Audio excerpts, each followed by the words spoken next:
अभिवादन स्वीकार कीजिए ब्रजेश मिश्रा का। और आप देखना शुरू कर चुके हैं द डिबेट। बहनों भाइयों, उत्तर प्रदेश में मूल मसलों को छोड़कर आजकल बहुत दूसरे विषय बहुत चर्चा में हैं। रामचरितमानस को लेकर उत्तर प्रदेश में महाभारत छिड़ी हुई है। बिहार के बाद यूपी में इसको मुद्दा बनाया जा रहा है और दूसरा ये मुद्दा शांत होता उसके बाद एक और मसला आ गया। स्वर्गीय मुलायम सिंह यादव उर्फ नेताजी को सेकेंड लार्जेस्ट सिविलियन ऑनर, जिसको पद्म विभूषण कहते हैं, उससे भारत सरकार ने सम्मानित किया है। बीजेपी ने अपने कट्टर विरोधी पार्टी के मुखिया को इतना बड़ा सम्मान क्यों दिया है? और इतने से बात नहीं बनी, उनके लिए तो भारत रत्न की डिमांड की जा रही है। इस मसले को लेकर एक नए विवाद उत्तर प्रदेश में छिड़ गया है। आज की परिचर्चा हम इन दो विषयों पर केंद्रित करेंगे। बहन भाइयों, उत्तर प्रदेश की राजनीति में मुद्दों की कोई कमी नहीं है, असली नहीं गैर वाजिब मुद्दे, लेकिन इन मुद्दों को लेकर सियासत बहुत लंबे वक्त से होती आई है।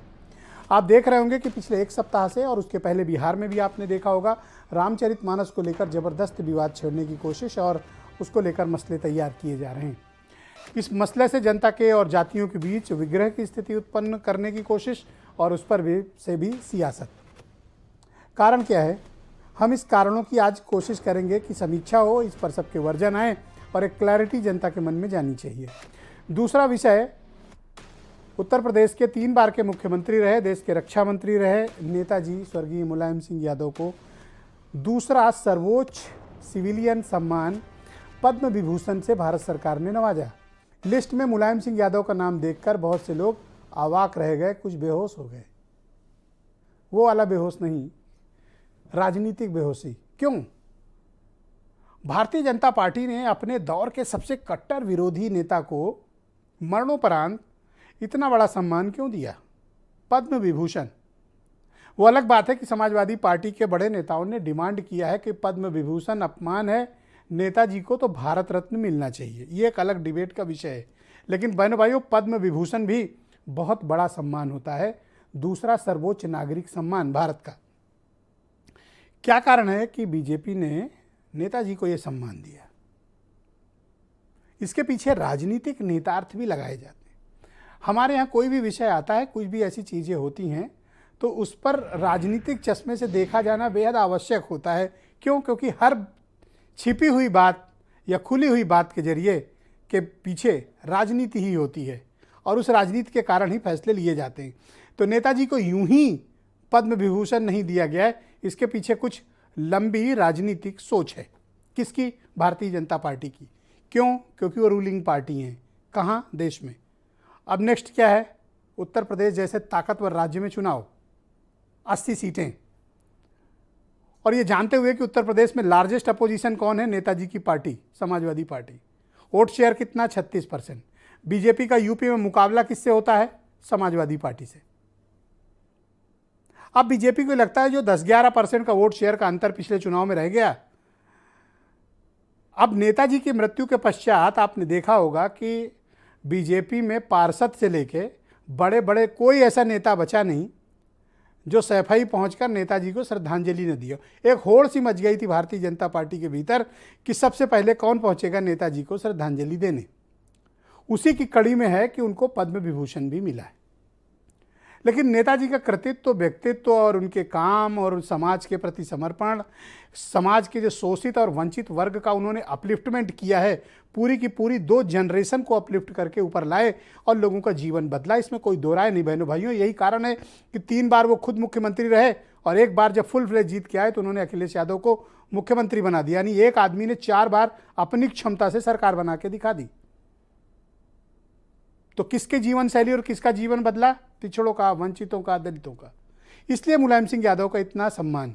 और वो समावेशी प्रवृत्ति के रहे हैं, हर पार्टी में उनकी दोस्ती थी, बयानों में उनके तीखापन था, लेकिन निजी रिश्ते उनके सबसे बेहतरीन रहे। इसीलिए जब नेताजी की डेथ हुई, प्राइम मिनिस्टर की आंख से आंसू आ गए। मुख्यमंत्री योगी आदित्यनाथ उनका पार्थिव शरीर रिसीव करने के लिए खुद सैफई पहुंच गए। ये नेताजी की लोकप्रियता रही है और उनका व्यक्तित्व रहा है, जिसे कई बार बताया जा चुका है। लेकिन अब पद्म विभूषण मिला तो ये मुद्दा फिर गर्म हो गया। क्या इसके पीछे बीजेपी की कोई राजनीतिक कोशिश है समाजवादी पार्टी को डाइवर्ट करने के लिए, या फिर वाकई में नेताजी हकदार थे भारत रत्न के और उनको मिला पद्म विभूषण। इन सब मसलों पर आज हम एक विस्तृत परिचर्चा को मैंने आयोजित किया है और इन दोनों पहलुओं को हम आज समझने की, नापने की कोशिश भी करेंगे। हम आज उनको भी बुलाएंगे जो इस कंट्रोवर्सी का मुख्य केंद्र बिंदु हैं। कौन? स्वामी प्रसाद मौर्य।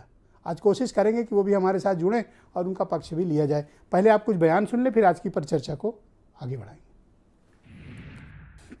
विशिष्ट क्षेत्रों में काम करने वाले ढेर सारे लोगों को उन पद्म सम्मान दिया है और उसमें श्रद्धेय मुलायम सिंह यादव जी का भी नाम है। मैं आदरणीय प्रधानमंत्री जी के प्रति आभार प्रकट करता हूं। वास्तव में आदरणीय प्रधानमंत्री जी के चयन को लेकर पूरे प्रदेशवासियों में एक खुशी की लहर है। भारतीय जनता पार्टी का आरोप है, बच्चे बच्चे का आरोप है, पूरा देश दुनिया जानती है कि राम भक्तों पर गोली चलवाने का काम मुलायम सिंह यादव ने अपने मुख्यमंत्री काल में किया था। लेकिन कहीं न कहीं उनकी अन्य सेवाएं, चाहे सामाजिक सेवा, राजनीतिक सेवा के दृष्टिगत रखते हुए बहुत बड़े दिल दिमाग और दायरे से सोच के बाद पार्टी ने निर्णय लिया हुआ है। देश की जनता की मांग है, किसानों की, नौजवानों की, जो उन्होंने जवानों के लिए भी काम किया है, जब रक्षा मंत्री थे उनके लिए भी काम किया है। मेरा मानना है नेताजी का सम्मान पहले ही हो जाना चाहिए था और हमारी मांग रहेगी आने वाले समय में कि हम नेताजी को भारत रत्न देने की मांग करेंगे सरकार से। उनकी कदकाठी, उनका विशाल नेतृत्व, व्यक्तित्व भारत रत्न लायक था, तो भारत रत्न न देकर के उन्होंने नेताजी की सम्मान में कहीं न कहीं दाग लगाई है, उनको अपमानित किया है। समाजवादी पार्टी के दो टॉप लीडर्स, इनकी डिमांड है कि नेताजी को भारत रत्न का सम्मान दिया जाना चाहिए। बहन भाइयों, आज की हम परिचर्चा को आगे बढ़ाएंगे। आलोक अवस्थी उत्तर प्रदेश में भारतीय जनता पार्टी के प्रवक्ता